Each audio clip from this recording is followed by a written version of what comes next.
We are all frustrated with the high cost of heating and cooling our homes. At G&S, we are completely changing the way you keep your home comfortable.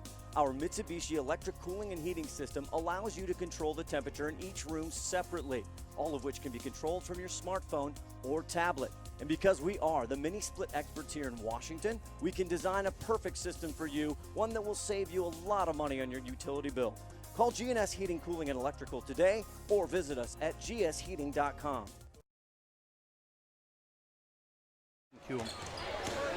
And we are live tonight at Jackson High School. The Mount Vernon Bulldogs and the Jackson Timberwolves ready for the final game of the Wesco 4A. Really the final game of the Western Conference 4A as we know it, with all the changes next year. But this year is what we're talking about. Boys basketball right here on KRKO. And we're live on ESPN Sports Center here.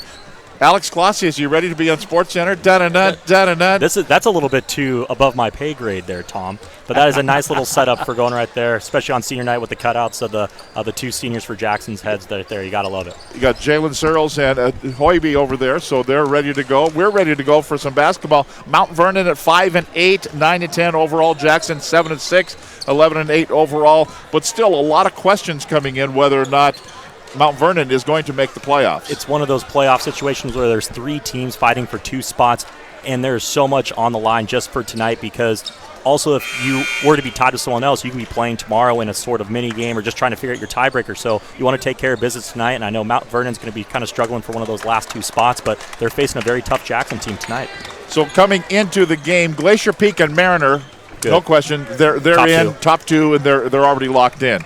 Jackson and Kamiak locked into the 3-4 spot. They could flip-flop, so they're not going to be knocked out. Then it's going to be Lake Stevens, Mount Vernon, and Monroe who are going to be playing off for those last two spots if everything happens, depending on who wins and who loses. But some of those things you don't even have to worry about until after this game is over. Exactly, too. And also, if you're Mount Vernon, you want to just play your own game tonight. You can't be worrying about other people at the same time. Monroe has some great athletes out there who can score the ball. Lake Stevens has been pretty good lately. They just beat Mariner by 4 points. And Mount Vernon, they were my number one AP pick preseason to win the whole thing for Wesco 4A. You told me you didn't want to bring that up, and you brought it up yourself. I had to. Just get it out? I had to get out and open so I didn't get a zinger later. But they were my preseason pick last year to win the whole thing, so I still think they have a lot of talent, too. But I think they can get Jackson a good run for the money tonight.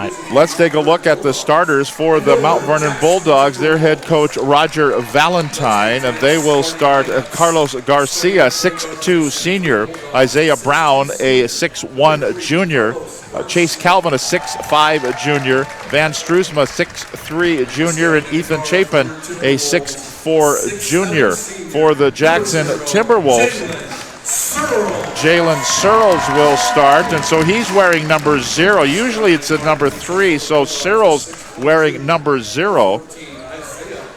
And Isaiah Brown will, getting from the other side, so you've got Carter Korab, of course, a 6'5 junior. Jesse Hoiby, a 6'1 senior. Clay Courtright, a 6'3 junior. Bryson Galbert, a 6'1 junior.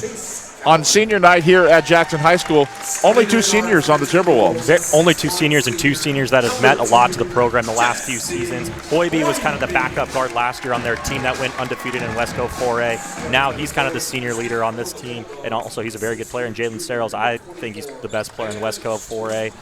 He has so much potential. He's so athletic.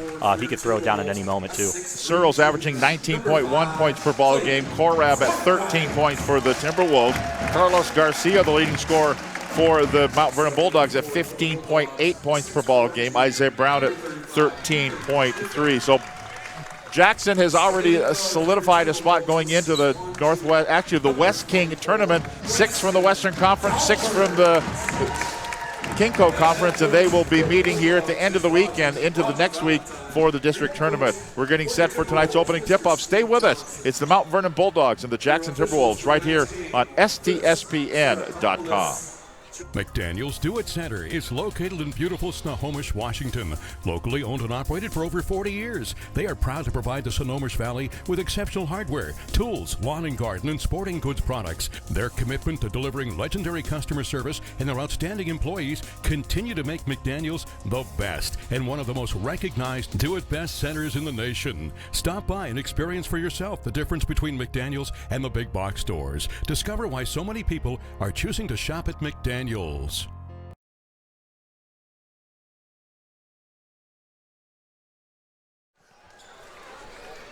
The Mount Vernon Bulldogs and the Jackson Timberwolves here at Jackson High School, Mill Creek. The officials tonight, Steve Landreau, Chris Sotokopoulos, and John Brown. Tom Lafferty along with Alex Clausius.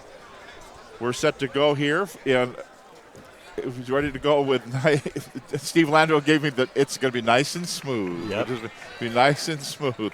And we're ready to go here.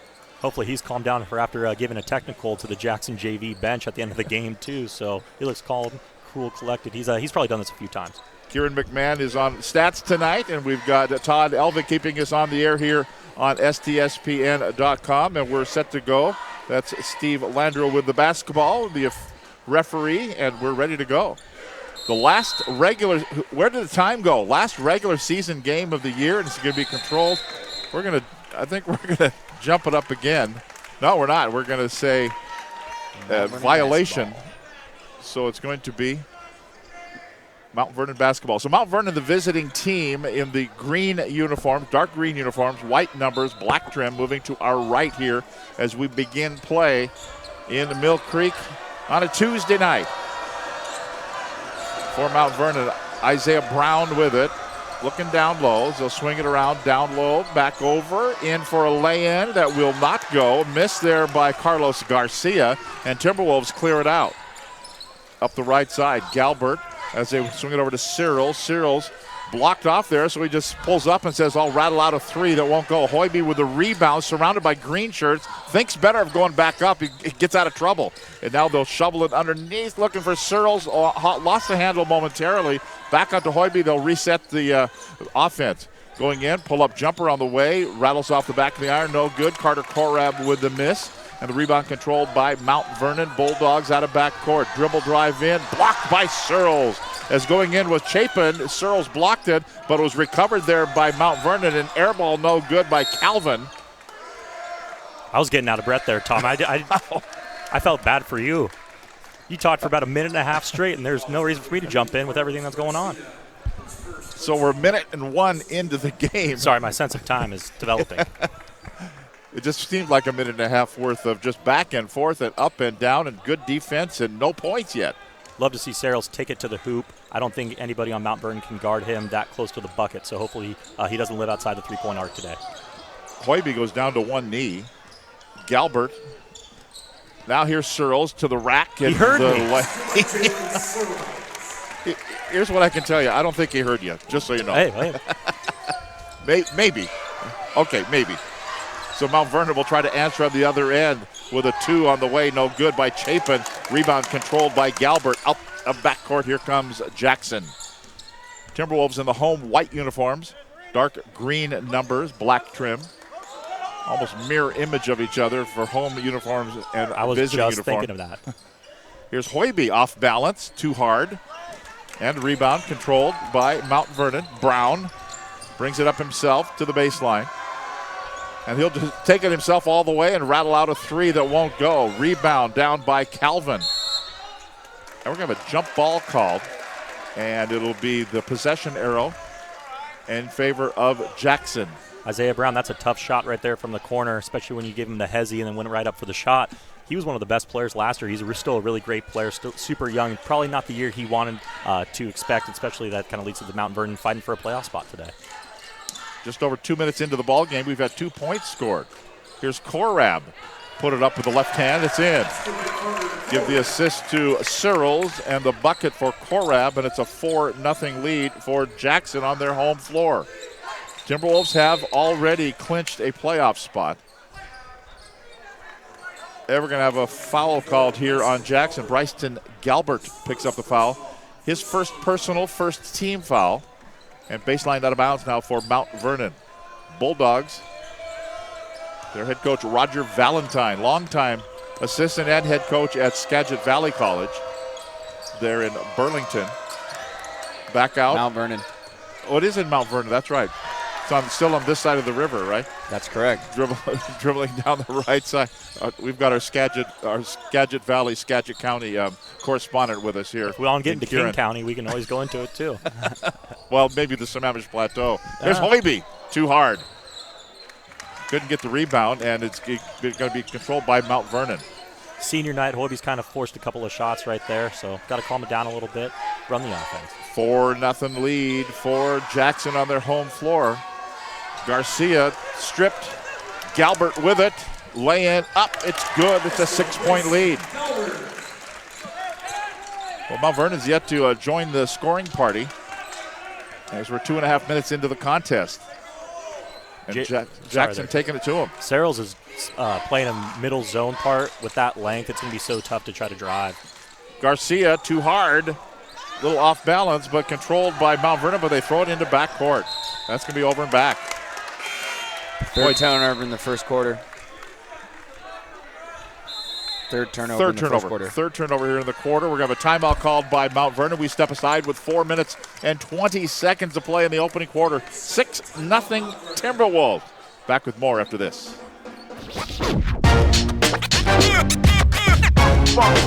It's like a loot machine. All around town, trying to get down.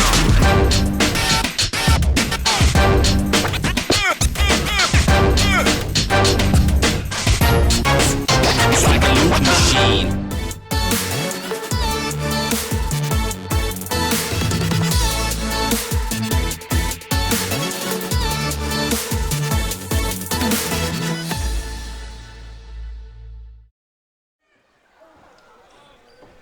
It's Jackson and Mount Vernon. Mount Vernon, their last regular season game as a 4A Wesco member. That is very true. Next year, they'll be going to the 3A, and that's going to be one crazy tournament for next year for the 2020 basketball season, I guess 2020 to 2021. Galbert with a 3 miss. Rebound controlled by Chapin.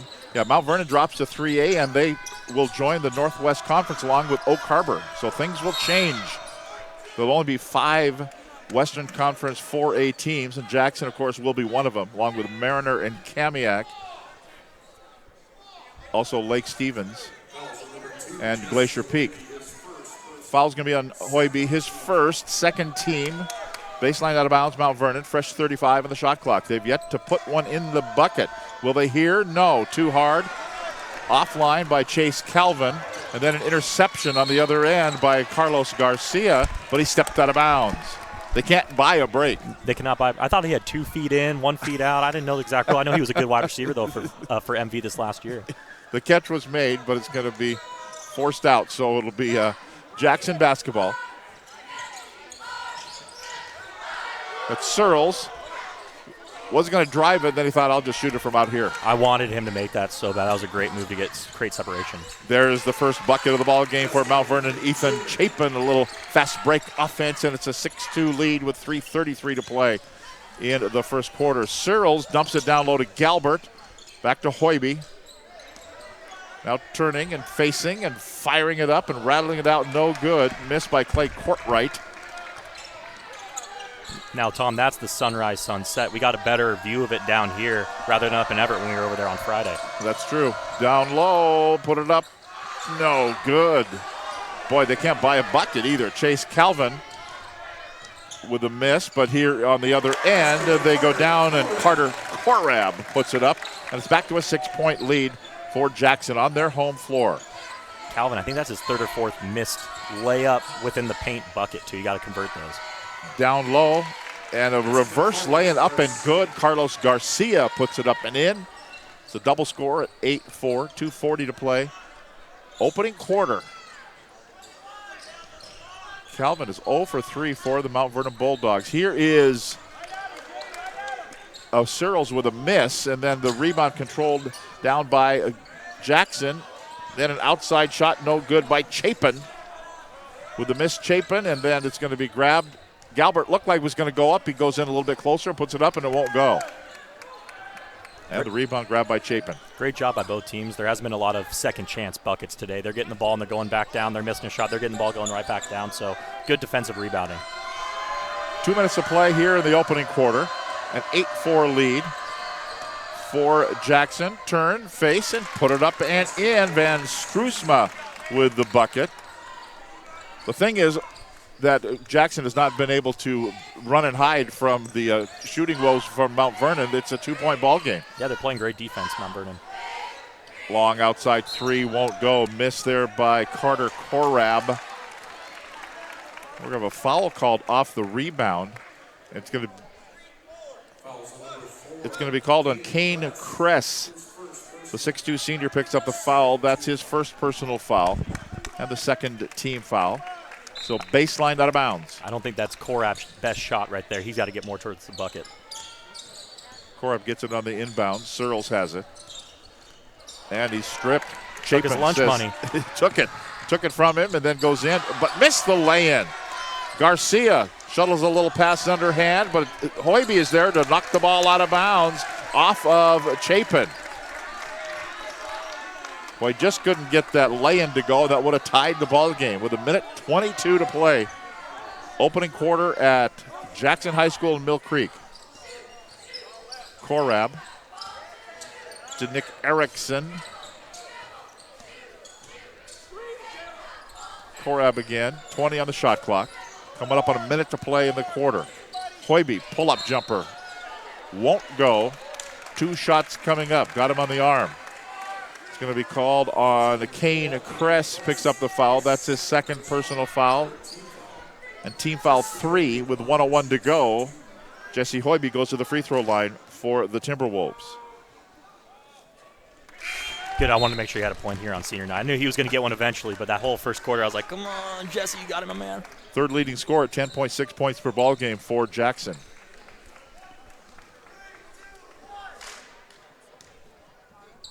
Next one for Hoiby. It goes, and it's a 4-point lead. 1 minute to play. Opening quarter. Mount Vernon will slowly bring it into front court with Garcia. Corner jumper. They've been partially blocked there by Korab. As Dutton missed it, but now Jackson with it. Behind the back pass, bounce pass, nicely done there. Carter Korab with the bucket. And it's back to a 6-point lead, equaling Jackson's biggest lead of the ball game with a half minute to play. Ball's knocked out of bounds. Oh. Mount Vernon thought it was last touched. In fact, the defender says, nope, no, it didn't. Van Struisma didn't go for it, thinking it had been last touched by Jackson's team. So it'll be Jackson basketball. I want him to go back to that last play with Hoiby's behind the back pass down to Korab. Best thing about that actually was not the behind the back pass. That was pretty sweet. But it was putting Korab on the left side when he's left-handed to go up for the layup. It's a lot easier and it's kind of tricky for defenders. Here's Searles. Clunks it off the front of the iron, no good. 4 seconds to go.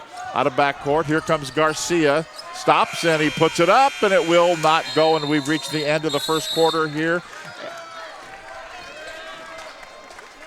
And technical. Do we get a technical foul?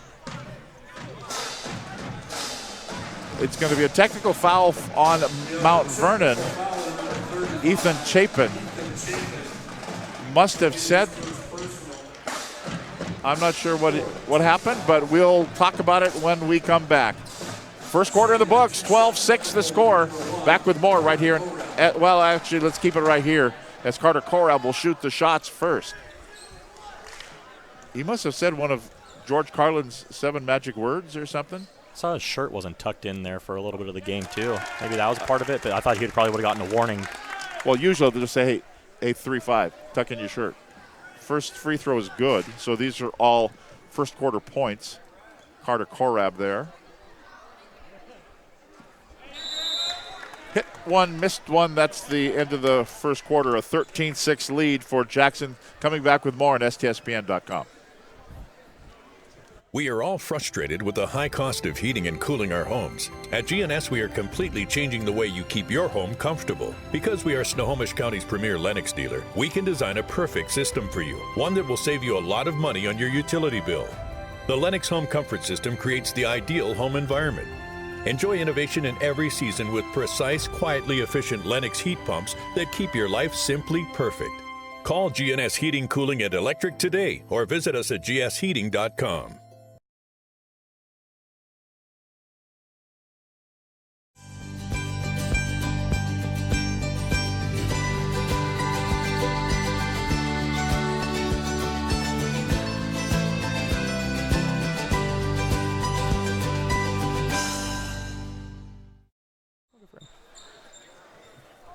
(13-6) score, 7-point lead. We'll have to get the lowdown from Steve Landreau what exactly happened at the end of that quarter that Chapin got a technical foul. I'm kind of scared to say anything off-putting either. I think Landreau's going to hear me all the way over here. Yeah, that's right. He's been handing them out. Here's Garcia, shoots, misses, grabbing the rebound. Nick Erickson was not going to be denied. Bryson Galbert, little stutter step.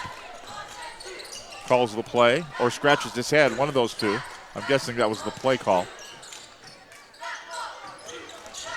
As they work it down to Korab, dumps it inside, and the ball's going to be stripped away from Erickson and taken by Mount Vernon. Carlos Garcia brings it up to Chapin in the corner. Dribbling in, laying up, too hard, no good. That's a miss by Jura Padnos. And it was denied there, and it will be back over. Corabo's on the magic carpet going all the way up there. Jalen Searles, little dribbling exhibition. Now Galbert, yes. That's a tough shot. Down for Galbert. That's a 2-ball. It's up and in, but it's 15-6. That's a 9-point lead for Jackson, their biggest lead of the contest. Down low. They get it to Chapin. Back out as they work the perimeter now. Back over to Garcia. No look pass corner. Chapin elevates, fires, no. And the rebound chased down by Struisma. They'll reset the offense back up, and that's an air ball. Went too long with it. And a foul called off the rebound, and I believe that's going to be Spencer Dutton. Spencer Dutton picks up the foul. His first personal foul and the 5th team foul. A nice little hockey switch right there for Mount Vernon. I don't think Coach Roger Valentine liked the way his second quarter unit started off the game, especially with Garcia's early three-pointer. I don't think that was the play right out of the quarter. So the line change here. Hoiby has it for Jackson. They lead it 15-6. As they'll work at a perimeter. Galbert. Now Hoiby. He'll start the dribble, go into traffic. I'm not sure if that was a shot or was knocked away from him. Trying to draw the foul. But Mount Vernon will draw the basketball. Isaiah Brown. Galbert on him. Brown looking to pass it off. He does. They bounce it. Now out to Dutton. Down to 15 to shoot. Garcia. Now the corner jumper on the way. No good. Missed by Calvin. Rebound Hoiby. Boy, splits the defense. Catches up with the basketball and lays it in. Man, he's so athletic and smooth at the same time to gather to do a left-handed layup. Great layup. Ooh. Speaking of great layups, but that didn't go. A miss there. Isaiah Brown. He went through a lot of traffic to get there. A lot of traffic hitting the B button, too, with the spin move. That's usually saved for the gridiron, but not out here on the hardwood today. Mount Vernon 0 for their first 6 to open the quarter. On the inbounds it comes. Garcia, will he break it? No. Almost broke the backboard as he clunked that off line right. Korab dumps it and blocked in there by Chase Calvin. And here comes Mount Vernon back the other way. 0 for their first 7, and another trip down the floor comes up empty. Roger Valentine wants to call a timeout. As he does, we will as well. 4 minutes and 59 seconds to play here in the first half. 17-6, an 11-point lead for Jackson. Back with more right here on STSPN.com. Every year, thousands of groups depend on Adrenaline Fundraising to help reach their financial goals. Adrenaline Fundraising is about developing leaders through commitment, work ethic, and follow through. Adrenaline has several products including gold cards, coupon books, cookie dough, donation programs, and many other options to help teams raise the funds needed for their programs. Adrenaline's new app called UpPay will help teams raise money while providing their supporters the ability to earn cash back on everyday purchases at places like Starbucks, Nike, Red Robin, and over 200 plus national retailers. Adrenaline Fundraising is this season's sponsor of the STSPN's Play of the Game Award. Since 2003, Gamut 360 Holdings has been recognized as a premier local builder of new homes and commercial properties in the Puget Sound area. Our 360-degree construction approach matches first-class materials with the highest construction standards to create truly unique and timeless communities for our Northwest neighborhoods. Visit Gamut360.com and discover the home that matters most. Here we go, ready to resume action. The Jackson Timberwolves and the Mount Vernon Bulldogs. Over at Mariner High School, just maybe 2 miles as the crow flies. Glacier Peak and Mariner are playing. That's Searles with a miss. Rebound controlled by Mount Vernon. Bulldogs, no, a miss there by Brown. We got a foul called, and Isaiah Brown will go to the free throw line. See who got him on the way in. It'll be Jalen Searles picks up the foul. Personal foul number 1, team foul number 3 on the Timberwolves. This isn't good for Brown. Hopefully he can make a couple of these right here just to see the ball go through the hoop for the whole team to remind everybody. You know, it does actually go through the hoop. I don't think they've scored here in that first part of the second quarter. That one will go. It's 17-8 the score. 9-point lead. As Jackson now working different players into the ball game. Searles has it. Because Evan Bates is out there now. And boy, that's Searles. That's two. It's a 2 ball for Jalen Searles. And it's 19-8, back to an 11-point lead. Great move, great shot. Probably not the best in the old arsenal, but it still works. It went in. But they get it inside, and Chase Calvin puts it in for Mount Vernon. That's his first points of the ball game. As Hoiby brings it up for Jackson. The corner they go, elevate, air ball, lots of air balls tonight. That missed by Clay Courtright. We're getting questions texted in from Steve, our colleague Steve Willits. Oh, yeah.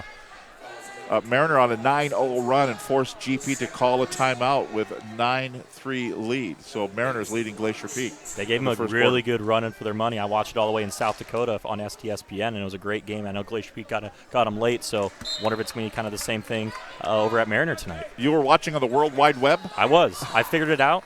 The little hamster was the running. WWW? Yep. The dial up. It got through in that hotel over in South Dakota. How did it go? Okay. Evan Bates misses that one. I actually had to ask Jeeves, STSPN, and it worked out for me.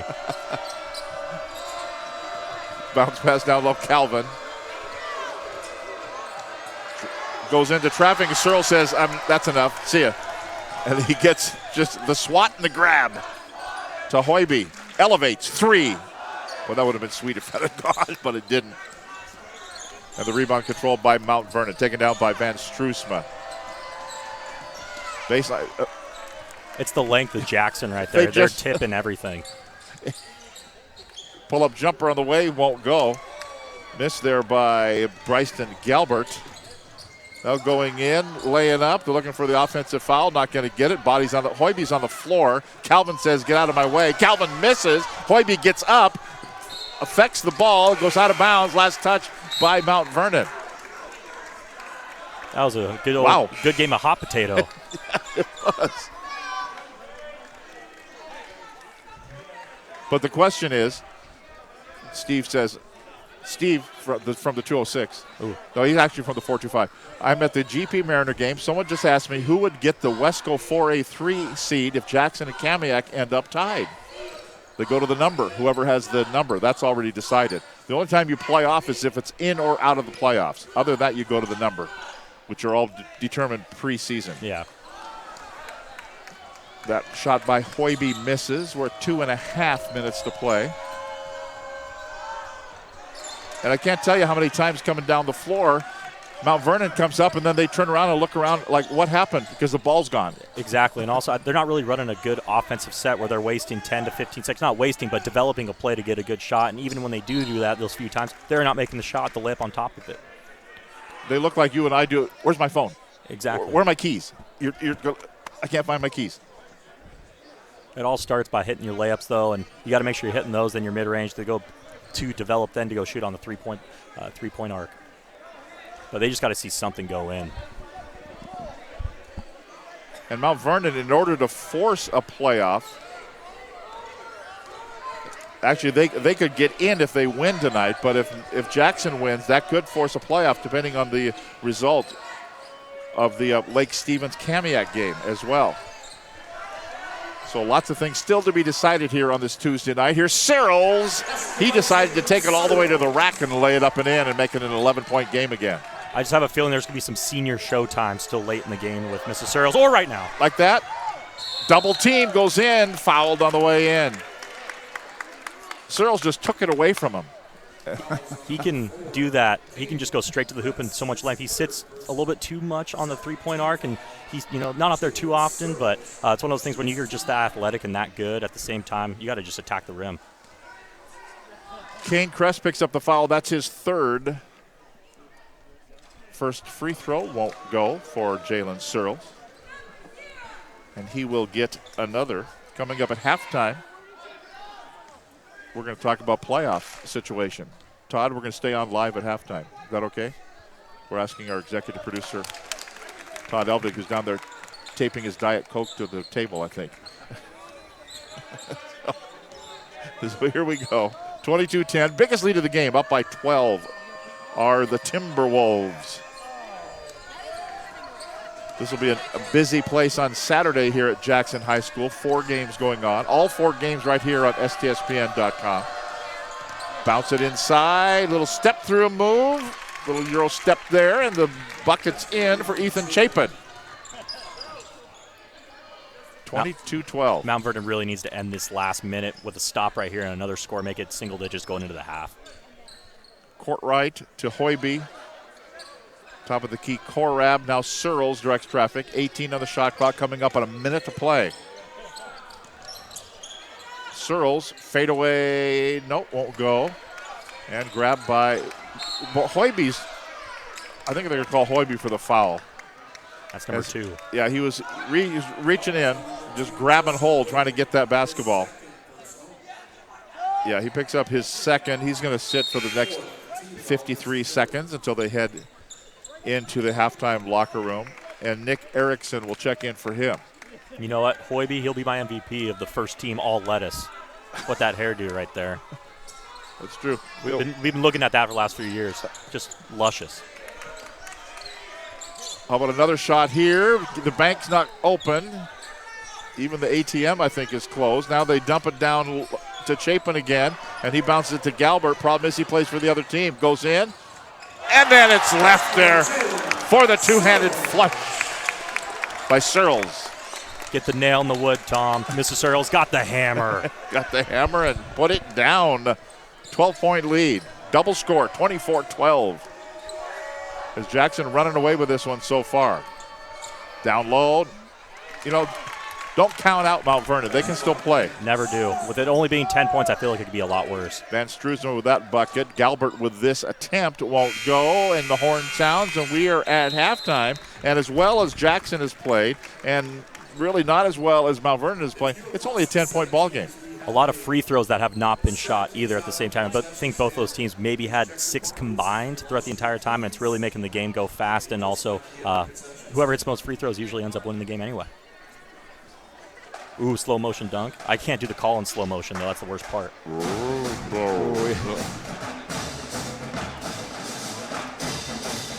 Flight 0 taken off. And there it is. Rim rattler. He rattles the rim, and it's a halftime score Jackson Timberwolves 24, Mount Vernon Bulldogs 14. We'll take a break and come back. We'll talk about the playoffs, which are beginning this week. You're watching Western Conference basketball here on STSPN.com. McDaniel's Do-It Center is located in beautiful Snohomish, Washington. Locally owned and operated for over 40 years, they are proud to provide the Snohomish Valley with exceptional hardware, tools, lawn and garden, and sporting goods products. Their commitment to delivering legendary customer service and their outstanding employees continue to make McDaniel's the best and one of the most recognized do-it-best centers in the nation. Stop by and experience for yourself the difference between McDaniel's and the big box stores. Discover why so many people are choosing to shop at McDaniel's.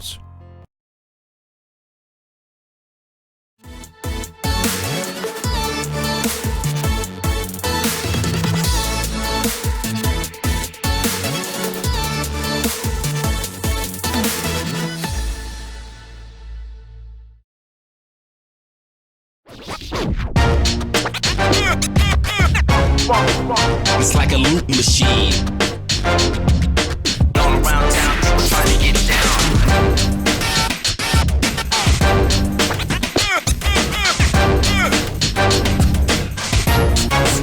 It's like a loot machine. To Chapin again, and he bounces it to Galbert. Problem is he plays for the other team. Goes in, and then it's left there. Oh, is Jackson running away with this one so far? Down low, you know, Hoiby goes down to one knee. Galbert. Now here's Searles to the rack. He heard the ball game. We've got 2 points scored. Here's Korab. Put it up with the left hand. It's in. Give the assist to sit on their home floor. Garcia stripped. Galbert with it. Lay in up. It's good. They thought I'll just shoot it from out here. I wanted him to make that, so that was a great move to create separation. There's the first bucket of the ball game for Mount Vernon. By a bucket either. Chase Calvin with a miss, but here on the other end, they go down and Carter. Fourth missed layup within the paint bucket, too. You got to convert. Down low, and a reverse laying up in the opening quarter. An 8-4 lead for Jackson. Turn, face, and put it up and in. As it Dutton missed it, but now Jackson with it behind the back. Pass, bounce pass, nicely done there. Good, missed by Calvin. Rebound, Hoiby. Boy, splits the defense, catches up with the basketball, and lays it in. The ball game, Searles has it. Because Evan Bates is out there now, and boy, that's Searles. Great move, great shot. Probably not the best in the old arsenal, but it still works. It went in. But they get it inside and chase. So lots of things still to be decided here on this Tuesday night. Here's Searles. He decided to take it all the way to the ESPN.com. Bounce it inside. Little step through move. Little Euro step there. And the buck to Chapin again. And he bounces it to Galbert. Problem is he plays for the other team. Goes in. And then it's left there. Oh. Is Jackson running away with this one? Welcome back to Jackson High School here. The last regular season game of the year in the Wesco 4A on the boys' side. That's a 24-14 lead for the Jackson Timberwolves over the Mount Vernon Bulldogs. Welcome back, Tom Lafferty, along with Alex Klostius. And Alex, let's take a look at how the playoffs are set to unwind as we get going into the district tournaments, which begin at the end of this week. And we'll start in the Wesco 4A, West King 4A now with the as that's what we're watching tonight. And also at the same time, it's the second year of this, and I think how well it went last year with different teams playing each other, that's a huge thing. I think this year just grows because that growth from year one to year two is just so big. When this tournament, not from out of people coming in, just a matter of having more, not morale behind it, but something behind it. Hey, we already did this first year and stuff. It's our second year. We know how it is, and I think that's where one of these teams is really going to take it home too. And only one problem last year was it got off to a rough start because of all the snow. That also is a huge rough part. I bet you are. Remember that? That was delayed games and people playing at new gyms, and that's hopefully not going to happen here because I love when it comes down to tournament time, and all these teams that are going to make it are really looking forward to this. So the four teams that have gotten byes in the 4A boys are Skyline Spartans. I have no idea how, but good for them. The Glacier Peak Grizzlies, the Mariner Marauders, and the Mount Si Wildcats. Those are four very good teams, too. Mount Si, arguably, I think, is the best team in the state. they have all the potential to go win the whole thing. They have a player, Jay Molds, committed to go to St. Mary's, too, at the same time, and a lot of height. And that Kinko conference is pretty tough throughout everything. Not saying Wesco isn't, but I think they would be a firm leader to go to at least the championship to make it coming out of there. Mariner, we've seen them. They're pretty scrappy. I don't even know how they would really match up against Mount Si, because Mount Si, I think they have a kind of a smaller point guard. Other than that, every guy's 6'6", 6'7", and I know Mariner's more of a scrappy, littler team.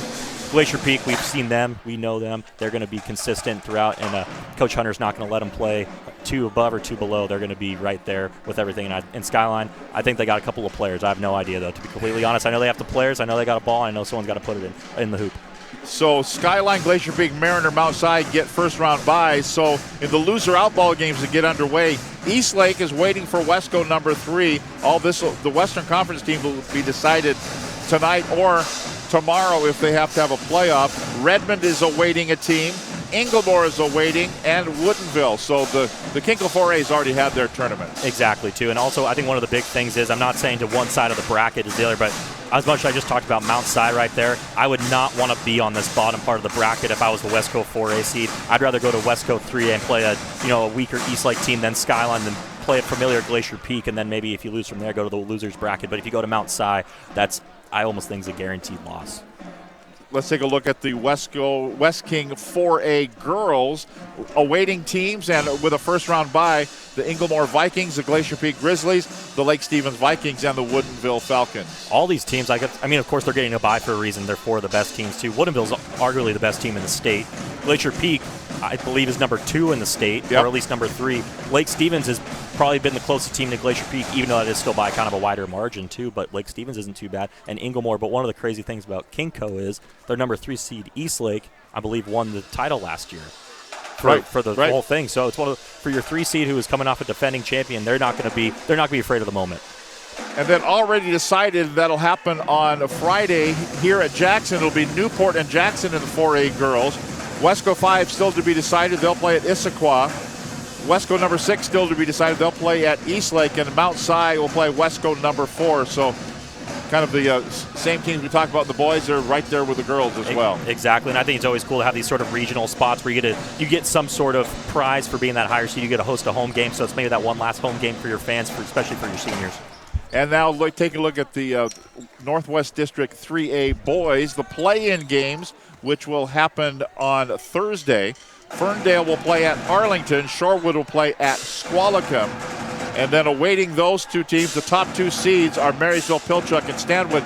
And in the Northwest District in the 3A, it's all decided by an RPI on where everybody sits. Yeah, exactly, too. And I think even these play-in games, Arlington, we don't know a lot about Ferndale and Squalicum just because we haven't seen them throughout this last season. But Arlington, they're going to be a tough team. They got height, they got depth. And I think, let's say they win that game, they go play Stanwood. I'm pretty sure Arlington, didn't they just beat? No, they didn't beat Stanwood, did they? Recently, Arlington? Yes. They did? Yeah. There's a point. There's your 7 versus your 2 seed right there with Stanwood coming off a pretty 30-plus point loss to Marysville Pilchuck last night, too. So that's going to be a tough 2 versus 7 game right there.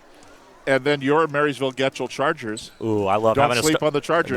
No, Malachi Knight, I always like having a star player when it comes down to the tourney time because it's someone you can rely on, because sometimes in the tourney your eyes get a little bit bigger than they should be, and you need that guy to kind of hone you in. And then Meadowdale Edmonds Woodway also in there. In the 3A girls, you know who I'm going to talk about, that Ken Roberts.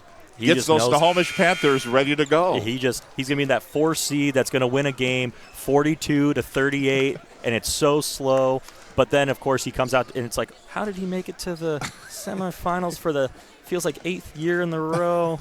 But somehow he works the bracket and stuff. He's just he's a great coach, and he definitely has a team that maybe isn't to the full potential was a few years ago and stuff, but great coaches can coach. So the play-in games for the 3A girls will be Marysville Getchell at Linwood tomorrow at 7 o'clock, Stanwood at Everett tomorrow at 7 o'clock. Let's go to Kieran McMahon, and he's got the first half stats. First half stats for you here, starting with the visiting Mount Vernon Bulldogs. The Bulldogs shooting 18%, 6 of 32, and the big story there, 0 for 9 from beyond the arc. Ethan Chapin has 4 points, along with Van Struzma also adding 4 points. The Jackson Timberwolves, they are shooting 10 for 33, 30%, and again, 0 for 7 from beyond the arc with that one shot by Jalen Searles getting called a long 2. He, of course, leads them in scoring with 9 points. Carter Carab adding 7. We're getting another question texted in from the run doctor, Brandon Hamilton. Ooh, man. They have not decided, or if they have decided, they haven't told us how the tiebreaker will be decided. Depending, I think they want to wait to see who's playing. They've got. I'm sure Robert Polk has a plan. Yep, you think so? You would think. Here's a runner by Hoiby up and in. Jesse Hoiby with the bucket. And it's now at 26-14 as Jackson equals their biggest lead of the ball game. Here's Searles. Searles knocks it away.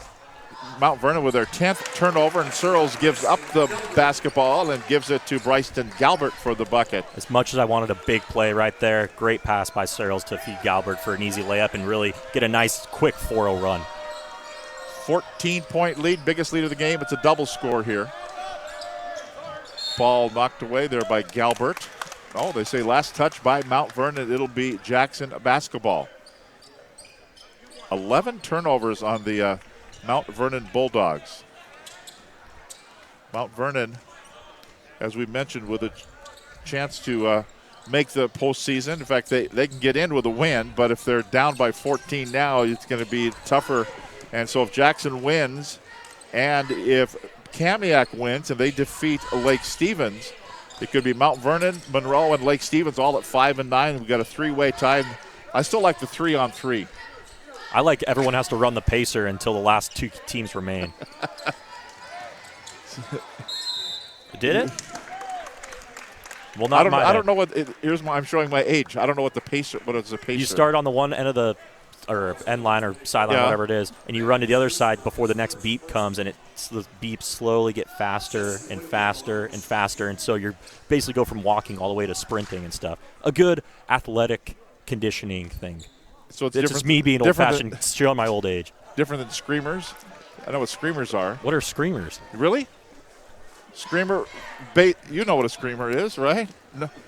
Baseline to the foul line, to the baseline, to the half-court line, to the baseline, to the foul line. Yeah, running lines. Oh, yeah, I know that one. And we're back. Are you a jumping jacks or a burpees guy? Burpees. See? Burpees or squat thrusts. Meanwhile, back at the ball game, Jackson, Hoiby's on the ground. Searles missed the dunk. He wanted the senior highlight slam right there, and he would have thrown it down, and I would have just dropped my headset and left. Just get in the Jeep and go. Exactly. Hopefully it's working. Chapin gets the foul and inbounds here for the Jackson Timberwolves. Jackson, the home team in the white uniforms. That's Bryceton Galbert with it.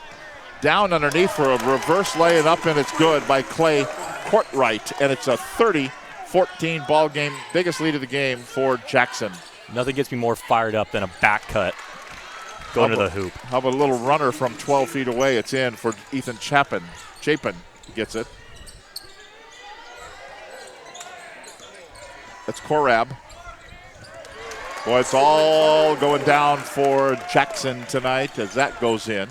Back to a double score at 32-16. Runner won't go for Garcia. Back up, it will go for Chase Calvin.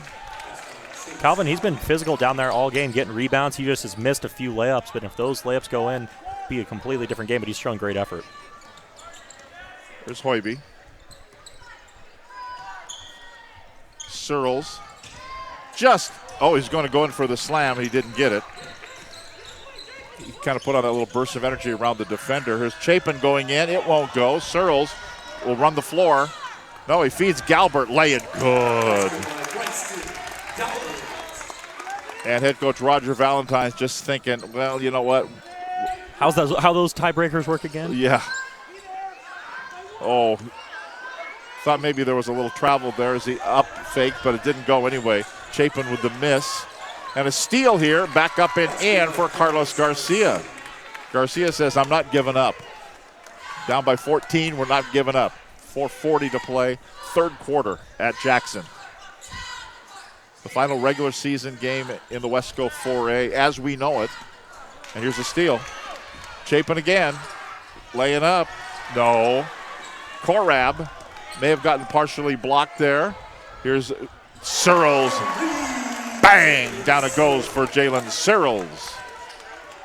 First three of this ball game for anybody? For anybody. Really? Wow. I actually just thought about that, too. I guess Searles had that long two earlier. Yeah. Here's a dribble drive. Calvin, because the lay-ins aren't going for Garcia. Garcia with the miss. And how about Bryson Galbert tried to join the three party? It wouldn't go. The Boston three party? The Boston three party. Yep. That's right. How about this one on the other end? That one won't go either. Garcia with the miss. Back out one more time. No, that's an air ball. That's a miss by Brown. We've had a timeout called by the Mount Vernon Bulldogs. We take a break with 3 minutes and 34 seconds to go in the third quarter. 37-20 the score. The lead for Jackson. Back with more right here at STSPN.com.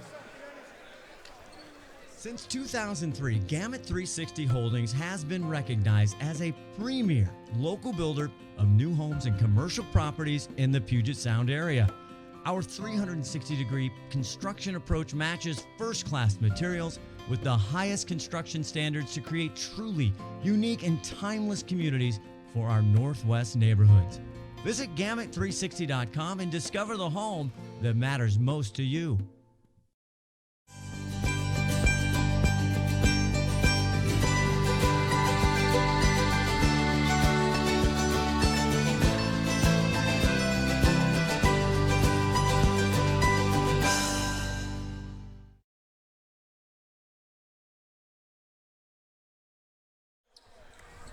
A couple other halftime scores we can tell you. Mariner leading Glacier Peak and Wesco 4A boys 31-19.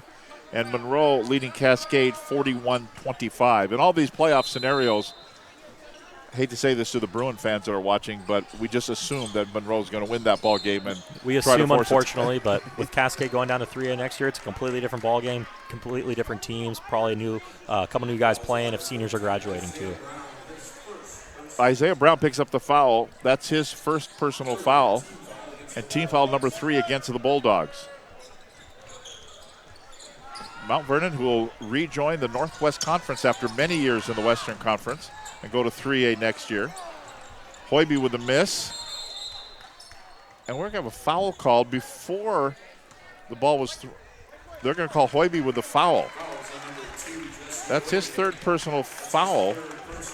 In fact, the coaches on the bench, they didn't get up and complain. He's saying, I don't think it was on me. And they're going, yeah, you reached in like that. Of course it was on you. So here's Mount Vernon with the basketball, down by 17 points.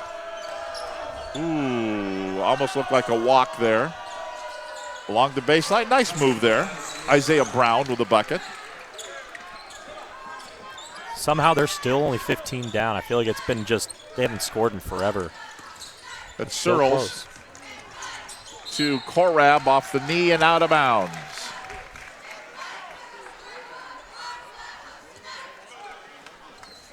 So here comes Mount Vernon down by 15 points inside 3 minutes of play, quarter 3 at Jackson High School on a Tuesday night. Long outside 3 and down it goes for Isaiah Brown with the bucket. What can Brown do for you, Tom? He can bury a 3 ball is what he can do and make it a lead at a dozen. It was 17 points. Now they're scrapping underneath. Hoiby likes to go in and mix it up, and then the putback by Erickson, no. Foul called. Chris Sotokopoulos makes that call from the far side. Garcia with the foul, his second personal foul, 4th team foul.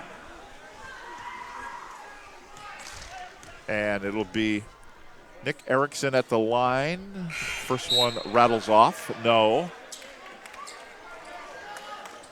And for Mount Vernon, Spencer Dutton checks back in, as does Kane Kress.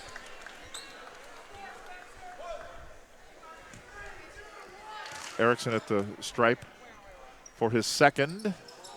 Clunked that one off the front of the iron. So missed them both. And the lead is 12 for Jackson.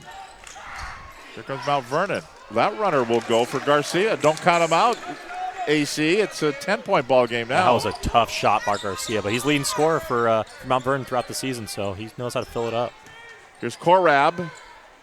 Turns and puts one in and breaks that little run. And Jackson wants a timeout. Steve Johnson, dapperly, is that such a word? Dapperly dressed? Very dapper. He looks nice, Tom. Thanks. 39-27 the score. We'll be back in 30 seconds.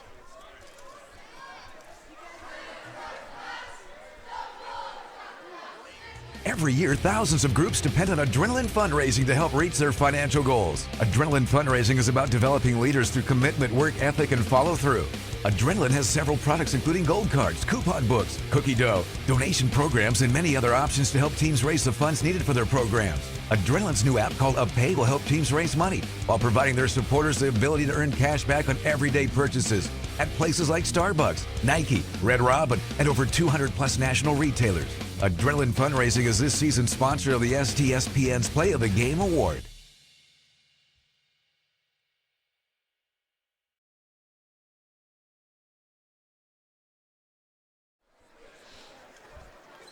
As we mentioned, Mariner 31-19 leaders over Glacier Peak across the way. Down the hill and across the freeway and to the right. Exactly. It makes you get the right, like Todd Elvick said earlier, makes adjustments. Brian Hunter going into the half. Adjustments like a chiropractor, Tom. He can just do it all.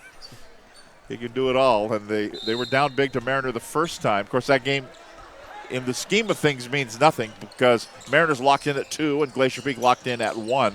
They'd like to go undefeated on the season. That's the main reason. The ball is going to be flagged down there by Garcia, then Korab and Garcia, they're kind of playing hot potato with it.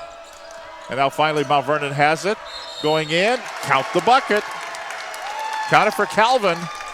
And he's going to go and get the and one here. Great pump fake to draw the jump on number 11 for Jackson, and then Calvin went up strong with that strong upper body and finished it.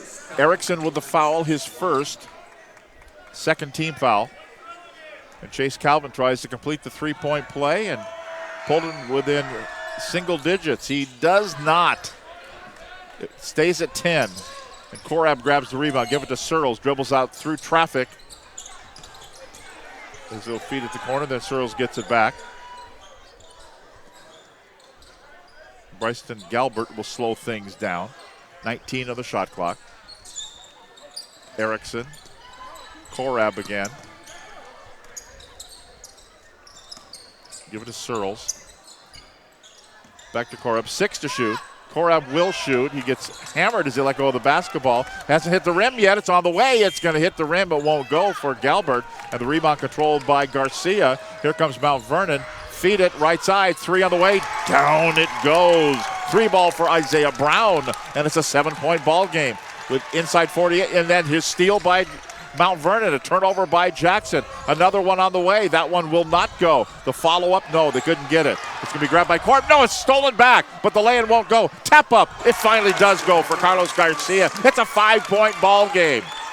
Don't sleep on the Bulldogs. Love the coach or call by Valentine right there. And another steal.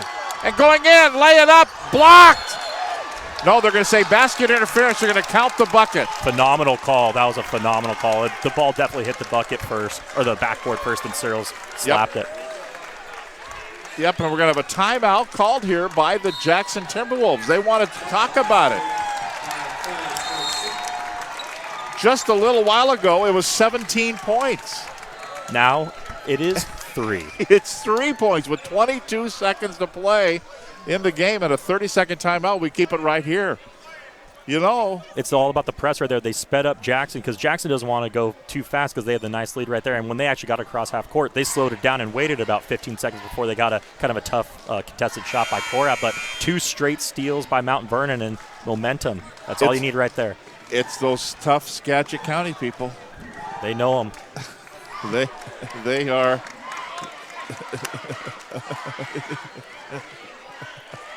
Yeah, you're going to see the camera shaking. It's the bleachers here at Jackson High School. Especially after the Mount Vernon fans. They were pretty electric after this last 30-second run. Full court pressure. Here's Korab. Foul called. Overplay on the defense. Isaiah Brown is going to be called for the foul. his second personal foul.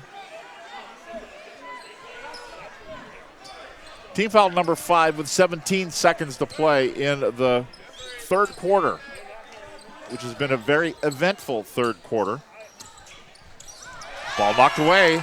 Inattention to detail. Feed it forward, lay it up. It won't go. A miss there by Kane Kress. Yep. And then Searles offline, won't go. We go to the fourth quarter. Don't you dare go away. We suddenly got ourselves a basketball game. 39-36, Timberwolves on their home floor, but it's only 3 points. Back with the fourth quarter right here on STSPN.com. Go. Frustrated with the high cost A of miss heating there and by cooling our Kane homes. Kress, At and GNS, then we are Searles completely changing the way you keep offline, your home won't go. comfortable. Because we are Snohomish County's premier Lennox dealer, we can design a perfect system for you, one that will save you a lot of money on your utility bill. The Lennox Home Comfort System creates the ideal home environment. Enjoy innovation in every season with precise, quietly efficient Lennox heat pumps that keep your life simply perfect. Call GNS Heating, Cooling, and Electric today or visit us at gsheating.com. Since 2003, Gamut 360 Holdings has been recognized as a premier local builder of new homes and commercial properties in the Puget Sound area. Our 360-degree construction approach matches first-class materials with the highest construction standards to create truly unique and timeless communities for our Northwest neighborhoods. Visit Gamut360.com and discover the home that matters most to you. Here we go with Mount Vernon with a 3-ball, can tie this game. It was a 17-point lead for Jackson earlier. Here's a scramble for it in. Garcia missed once, gets his own rebound, back down. It's going to be, I thought it was going to be a jump ball, but the rebound's going to be grabbed here, and then the ball goes out of bounds. Another turnover. They've since missed like the 2 halftime, layups. that's 6 turnovers. They missed 2 layups. 2 layups that could have put him over the edge right now. And I loved what Coach Roger Valentine did right after that.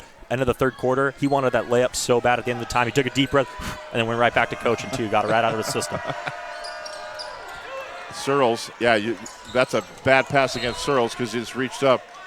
We're going to have a foul called. They're going to say he hooked him trying to go after that basket. I think it's going to be on Clay Courtright. Chris Soderkopoulos says white 5, and that is Courtright. His first personal foul and the third team foul. Mount Vernon, the long inbounds, nearly stolen. It is stolen. Give it to Searles. Hoiby affected that and got it. Searles turns, facing down. It goes. Wow. That was pure. Tickles the twine with straight butter. Now Mount Vernon going in, try to answer on the other end, can't do it. A miss there by Kane Kress. Here comes Hoiby. Hoiby brings it himself and puts it up too hard off the glass. No good. Calvin with the rebound. Up the floor, here comes Garcia. Feed it, corner, 3 on the way. No, yes, it will go. Yes, it will go for Isaiah Brown. And then they're going to call a block.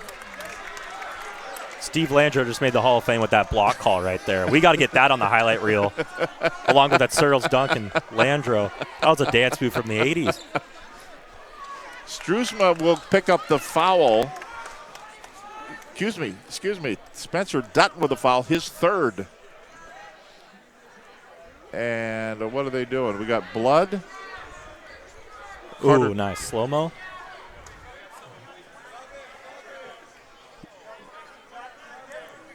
There it is. You need 3 of them. Got to make sure students know, coaches know, and the fans.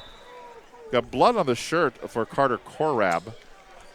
And then also on the leg of Searles as the training staff trying to get that. He's ready or not is what Steve Landro says. You know, call a timeout. You can buy a timeout, but I think Steve Johnson wants to keep his timeout. He's got 3 left. Here we go. 6:47 to play in the game. 42-39 score. Jackson by 3. Jackson with the ball. That's Hoiby. He'll elevate. It won't go. And Garcia's got a handful of rebounds here in this second half as he brings it to the front court. A 3 ties it. I thought maybe he carried the ball there. He stops and pops, and too hard, no good. Searles just one-hands the rebound. He'll slow things down a little bit. Little stutter step move, then he puts on a burst of energy and one for Jalen Searles. I saw that lane open up, and I go, oh, man, if he can get past him, which he got. He had whoever was guarding him on skates right there, Tom. He just did one inside-out dribble and went straight to the cup and one. If he would have finished it, I would have jumped right out of my seat. Carlos Garcia, his third personal foul, 7th team foul. We're in the bonus now. But this is an and one attempt for Jalen Searles. Won't go. But he gets it back. Nicely done on the save from going out of bounds there. Oh! And he's celebrating, and Mount Vernon says, on we play. I'm telling the grandkids about that one, Tom. Going in, lay it up. No, a foul on the ground and Garcia will not go to the free throw line. I think they're going to say it was on the ground. It's going to be on Hoiby for the hand check. That's some Tracy McGrady off the backboard. Hoiby picks up his 4th personal foul. Elevate for a three. It's going to be a air ball there. The ball goes out of bounds. Air ball, Isaiah Brown with the miss. Holy smokes. That bucket's, the basket's still shaking. I have no idea. Man, Duncan's pretty cool. I wish I could do cool things. 8-foot baskets. Yeah, that's true. Here's a steal. This is where Mount Vernon makes their, but stolen back. Bryson Galbert feeds it. Nope, can't do it. As Searles and Steve Landreau run into each other at the baseline padding, they're going to say just out of bounds, no foul called here. So Mount Vernon basketball down by 7 now. They got it to within 3. Garcia, not expecting it, as Spencer Dutton couldn't handle it on the pass to Garcia. I would love Isaiah Brown to get a shot, another three-pointer. He's been living out there so much so he has to pay rent on the first of the month, We got to keep on feeding him. He was really hot to making sure they get a break up that lead in the third quarter. Searles misses. Rebound grabbed by Garcia. Step through move. That's nicely done right there for Isaiah Brown. Ball knocked away. Brown is playing full court pressure, at least by himself. Now he's got some help. Still in backcourt. And nearly stolen, but Hoiby quickly gets it. He's playing with 4 personal fouls. That's Jesse Hoiby with the bucket. Took it himself. 4:40 to play. The lead is 7, 48-41. We'll update you on some information from the Glacier Peak Mariners score here as well. We've got bodies on the floor, no fouls called. Steve Landreau's there watching everybody get up, and I think everybody's okay. I love the no call right there. It's one of those things. He dove. He made himself Searles, what a pass to Carter Korab, and it's a 9-point lead. Now here's Mount Vernon. Brown goes to Garcia. Double foul is going to be called. And if that's Hoiby's on the ground, I've got a feeling Hoiby's going to sit. He's going to be done. White 2 and Green 4. Yep. That's Hoiby will sit with 5 personal fouls. Kress will pick up his 4th personal foul. They've just been hammering on each other. Hoiby's just a competitive, fiery player, too. He's going to run into 3 fouls each game. Just those last couple that are ticky-tack that are going to be tough. Remember that Mariner 31-19 lead? Oh, yeah, then I did the line about the adjustments like a chiropractor for Coach Brian Hunter. Glacier Peak in the second half on a 14-2 run, and the Mariner lead is trimmed down to 36-35. Now that is sports. So inbounds here. Hoiby's done. He's going to sit with 5 personal fouls. And they're going to send Spencer Dutton off. Ethan Chapin will come in for him. The lead is 9 points. We're at just under 4 minutes to play in the game. It's a big possession for Coach Roger Valentine right here. I want to see what he drew up, or at least what play he's going. He's going to Brown. He's going to Garcia. Here is, I thought he walked with it. They're working at left side, Chapin. Back to the top of the key, Calvin. Dribbles and spin move. Short arms it, no good. Back up, the shortest guy on the floor. He misses. Kane Kress, and the rebound controlled by Jackson. That may have been Mount Vernon's best opportunity. Bryson Galbert answers on the other end with a bucket himself. And a timeout called by the Jackson Timberwolves. We'll step aside with 3 minutes and 35 seconds to go in the game. 52-41. It was a 3-point lead. It's now an 11-point lead for Jackson on their home floor. We're heading to the postseason right here at STSPN.com.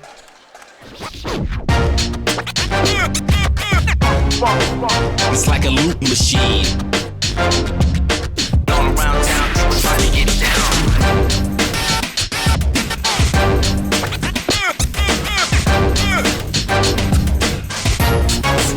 It's like a loop machine.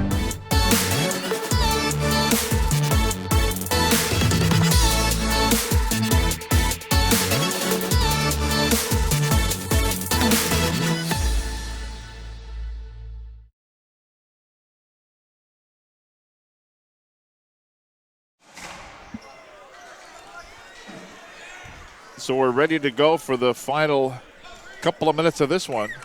Steve Landreau, the official, talking to the guys at the bench. This has been a workout tonight. Workout for him too. A lot of fouls called, but actually not too many foul shots today. No, but a lot of good no calls, a lot of hand fighting. So here we go. Mount Vernon, do they have one more run in them? One more burst? Well, they're going to get Clay Courtright for a foul for holding. That's his second personal foul. 16 fouls, so one more will put the Mount Vernon Bulldogs into the bonus. Inbounds. Goes to Chapin, puts it up. Boy, the close-in shots just won't go. A lot of isolation plays, Tom. I would love to see some ball movement to get a better shot because just a lot of people going one-on-one. Galbert, as they swing it to Searles now. They can afford to take some time. 19 of the shot clock coming up on 3 minutes of play in the game. Jackson with it. Korab now to Galbert. He's dribbling around, working some time. Down to 4 to shoot. He does. No good for Courtright. And here comes Mount Vernon. Feed it. Garcia, reverse, laying good. A little spin cycle. Spins it, and the lead is 9 points. This is kind of the way Mount Vernon played in their big flurry earlier, and here's a near steal. Well, that's almost an over and back, too. Very close, but also Hoiby not being out there, Tom, is definitely going to be big, too. They don't have their ball handler. But Korab takes it to the rack for the one-handed dunk that will not go, but he gets fouled on the way in. He was going in for the one-handed slam. There's a lot of verticality here on the old Jackson Timberwolves team. Jeez, they're just playing above the rim. Calvin picks up the foul. That's his first.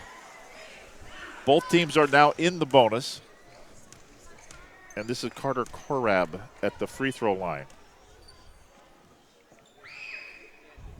Free throw. Missed. First one. 2-2-2 to play in the game. That was for Buddy Patrick. I was going to do 2-2-2. Deuce is Wild. Deuce is Wild will work too. That free throw no good. So it's still a 9-point ball game. Here comes Mount Vernon still with a chance. Chapin with it. Garcia off the window and in.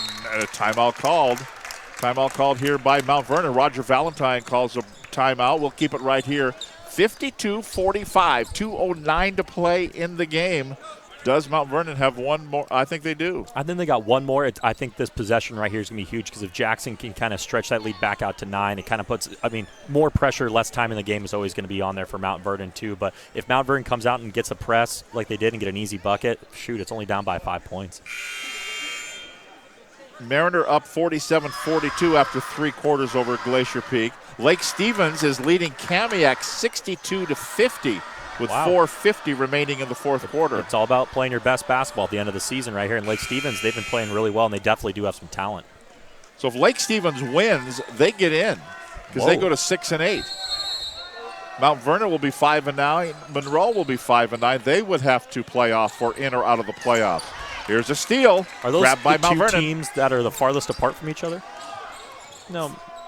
Monroe and Mount Vernon? Well, maybe. Yeah, probably. There's a dribble drive. Fade away, off the window and in. That is good for Isaiah Brown. It's now a 5-point. Fifth point of this quarter. Here is a runner that won't go for Korab. Who's got it? Mount Vernon. Here they come. Minute and a half to play. Brown brings it up. He'll slow things down. Coach says, let's go, boys. We're down. Garcia, minute 22 to go. Garcia lost it off his foot. Oh, they're going to say it was last touched by Mount Vernon. I was just about to say, I think Garcia needs to touch this ball. As soon as he does that, hits it off his toe, but, he wasn't trying to do that, though, Tom. Took a lot of time. Here's Korab. Oh, here's a steal. Chapin puts it up and one. So count the bucket. The foul is on Cooper Smith. That's his first personal foul. We're in the bonus. But free throw anyway here for Ethan Chapin. Missed it. It's still a three-point ball game. They can't break that three-point glass ceiling. And Jackson has it. Coming up on a minute to play. Plenty of time, no foul. Here comes Searles to front court, directing traffic. 20 to shoot. Inside a minute to play. We're going to have a foul called. As Isaiah Brown was contending that he was holding the ball. I thought he had a lot of ball on there, Tom. Yeah, he's over talking to Steve Landreau. But meanwhile, Jalen Searles goes to the free throw line. 10th team foul. We're in the double bonus. First one no good. Jalen Searles 1 for 4 from the free throw line. Ooh. 52.8 to go. Got to hit your free throws. He does. It's a two-possession game now, 53-49. Easy two.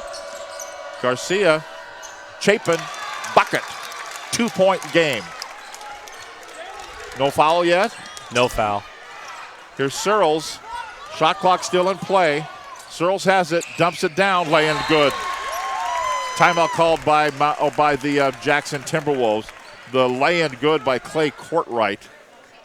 That's just playing a lot together, knowing where the other guy's going to be. And also Searles slowing it down. He had a 3-on-2 fast break, and he slowed it down and controlled it a little bit more, and then dished it over there to Courtwright for a nice layup. Kamiak, we're getting a request.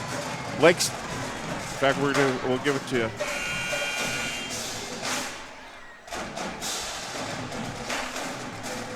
Lake Stevens leading Kamiak 62-50 with 4:50 remaining in the fourth. Our colleague Steve Willits, the Steve Willits Sports Bureau, exactly. keeping us updated. It's always cool. Hey, it's that last game of the year. There's other people coming up and saying, "What do you know the score of this game? You know the score of that game?" Because they all know that's where they're going to be on certain days of the week. And here we go, Mount Vernon basketball. They drop the ball, they pick it up, and here we go. Down by 4 points.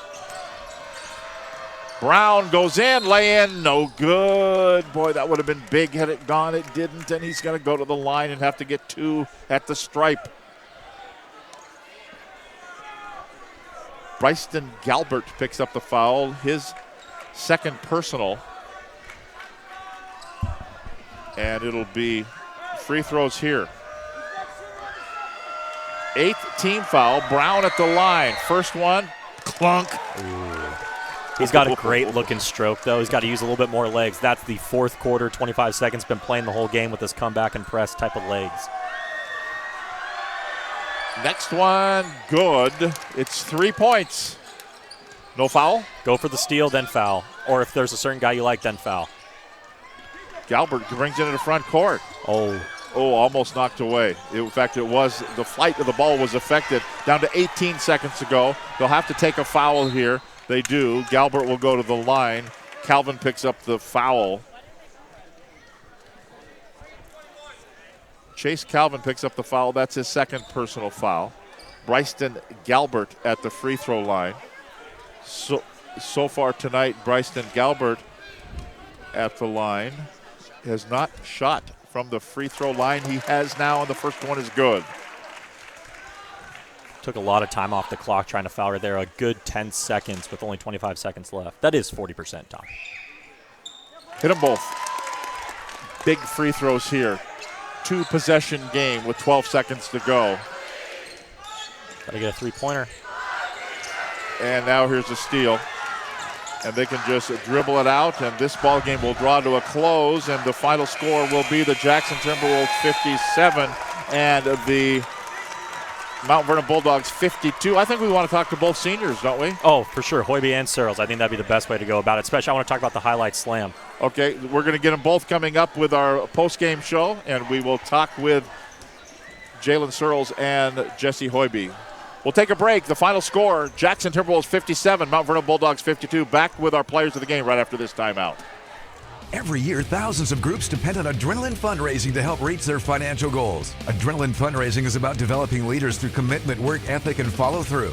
Adrenaline has several products including gold cards, coupon books, cookie dough, donation programs, and many other options to help teams raise the funds needed for their programs. Adrenaline's new app called UpPay will help teams raise money while providing their supporters the ability to earn cash back on everyday purchases at places like Starbucks, Nike, Red Robin, and over 200-plus national retailers.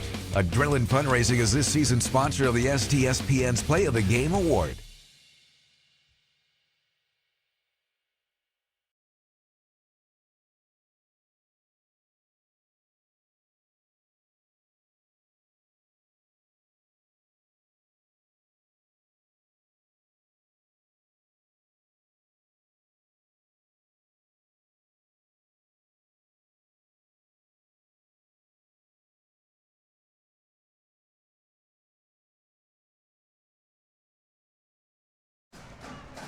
And welcome back. And final score, Jackson Timberwolves 57, Mount Vernon Bulldogs 52. And we figured we had to have the two seniors come out. And Alex, your first question for Jalen, right? What was going through your head on that last play? The Trace McGrady off the backboard, grabbed it. That was pretty awesome. What was going through your head? I mean, You've done it in practice, I guarantee you, a few times. I've done it in game a few times too, but as soon as he jumped, I was like, oh yeah, it's a wrap. I'm throwing off the backboard. I'm going and getting it. Nice. Talk about how long have you guys played together, and who else have you guys played with a lot? We've played together since second grade. Second grade? As soon as we started basketball, we were on the same team, and then we've been best friends since. Yeah. And then us three and Bryson have been playing since sixth grade, and then everybody since like freshman year, we just have a chemistry now that we're confident taking into playoffs that we can make a run at it. Yeah. What's senior night for you guys? What's this place, Jackson and basketball? What's it meant for you guys so far? It means a lot to us because like this has been the high school that we've mainly been at. Like it's been my 3 years. He's been here for 4 years, but since we've been here, the fans have grown on us and everything. It's like an environment that we feel like we can call home and everything. Yeah, and just the history of Jackson basketball is cool to carry on the torch with all the good players that have played here, like the Kingmas, the Todds, all of them. Well, and that really is, right? It's history. Yeah. You got to carry on the history, carry the mantle. Now you go into the postseason. Do you know who you play and when you play yet? We got Eastlake on Thursday, back here at Jackson. Back here, so a home game. Yes, sir. Against Eastlake. Well, yeah. Cool. Well, congratulations. Thank you. There you go. That's Jalen Searles and Jesse Hoiby, our players of the game. We'll get pictures and shirt. We're going to have to owe them a shirt, Todd. We've been doubling it up. What? He's got another one in the truck, so we'll get you guys handled. I call dibs on this one. This is mine. No, come on. Well, you got to look at the size, right? That's what it's all about. It's all about the size. Large. What's the other size you got? We'll hold it together. There you go. There you go. We'll get a picture here. Well, I want to take off. Can I take this off? No, keep them on. You look like you're famous.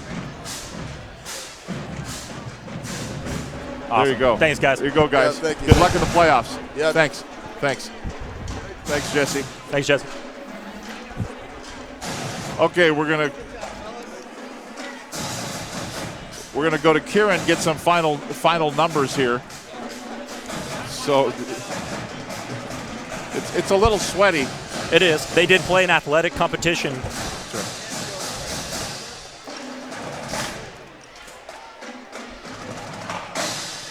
Okay. What kind of numbers do you have there, Kieran? Well, you've got close enough. Sure. Who's the leading scorer? Let's go. So for the Jackson Timberwolves, victorious is Jalen Searles. He had 19 points, followed by Bryson Galbert with 12. That will, for the Jackson Timberwolves. Over for the Mount Vernon Bulldogs, Carlos Garcia having one heck of a second half. He had 16 points with only 2 points in that first half, adding on 14, as well as Isaiah Brown. He had 3 balls for 16 points, and then Ethan Chapin having 10 for the Bulldogs, who unfortunately suffered a loss tonight.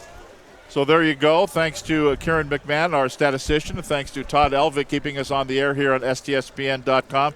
Back with you on Friday night. Todd, is that your next game? Friday, you got a couple of nights off before you're back again? What are you going to do? Wow. That's a timeshare time. Does your wife know who you are? Just barely, so he's actually be home. The next game is Friday night at Snohomish High School. The Meadowdale Mavericks and the Snohomish Panthers in the 3A district basketball tournament. So that is, again, 7 o'clock on Friday night. Then 4 games from here at Jackson High School, including Glacier Peak and Mariner and Glacier Peak again. And who else? Lake Stevens girls, all here in the opening round of the West King 4A district tournament, boys and girls. So that is it. Our final score tonight. The Jackson Timberwolves 57, the Mount Vernon Bulldogs 52. For Alex Clausius, I'm Tom Lafferty. Good night from Mill Creek.